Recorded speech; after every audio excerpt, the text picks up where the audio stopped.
ମୋ ହାର୍ଟବିଟ୍ ଆପଣଙ୍କୁ ଶୁଭୁଛି ନା? ହଁ ଥରେ ଆପଣଙ୍କ ନାଁଟା କୁହନ୍ତୁ। ଆଲିଆ। କଣ ଶୁଣିଲେ?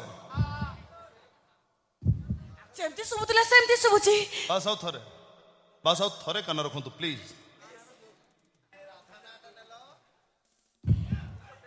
ଏବେ ଥରେ ମୋ ପ୍ରେମିକାର ନାଁଟା କୁହନ୍ତୁ। ରାଧା।